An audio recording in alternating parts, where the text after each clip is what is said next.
मंदिर समितीनं आमच्याकडे जागेची मागणी केलेली आहे नगरपालिकेला.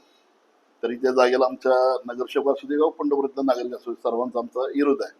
खरं तर बघायला गेलं आपण ते जागा पहिल्यांदा आपण त्यांना 3-4 एकर पहिली जागा दिलेली आहे. ज्या हेतूसाठी आपण जागा दिलेली आहे त्याचा हेतूचा उद्देश सफल केलेला नाही.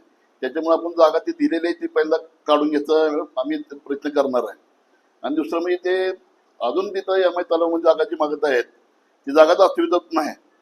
आणि जागा अस्तित्वात नसताना तिथं भर करून परत जागा देते तुम्ही गोशाला, तुम्ही लाखो रुपये कोट्यवधी रुपये त्या गोशालेच्या नावावर गमवणार.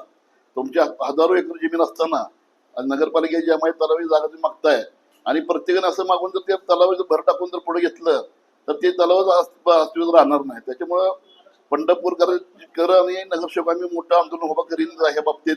जागा देण्याला आमचा तीव्र विरोध आहे. आणि पहिली सुद्धा आम्ही जागा वेदांती दिलेले आहे, वेदांतीमध्ये दिलेले आहे, तुकाराम भुवन दिलेले आहे, एसकरला दिले आहे, अशा किती आम्ही जागा दिलेल्या. त्या जागा दिलेल्या आम्ही दिलेल्या असताना त्या जागेवर भाडेपट्ट्या जागा देऊन गाळे त्याही कोट्यवधी रुपये त्याचं मिळत आहे. त्यांच्या जागेत त्यांची मंदिर समिती जागा आहे तिथं त्यांनी काय करावे, त्यांचे ते मुद्दे त्यांचा सफल करावं. आमचा त्या जागेबाबतीत आमचा तीव्र पंढरपूरकरांच्या आणि आमचा तीव्र त्याला विरोध आहे. काल आम्ही जिल्हाधिकारी कलेक्टर साहेब यांना भेटून सर्व नगरसेवकांनी भेटून काल निवेदन दिलेले आहे.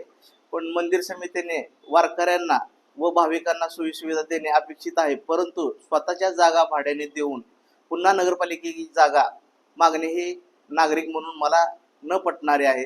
नगरपालिकेची पहिली दिलेली जागा नगरपालिकेस परत करावी व या जागेत वारकऱ्यांसाठी पर्यटन केंद्र उभा करावे.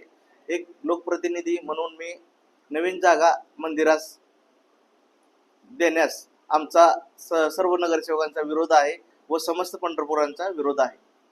ओके.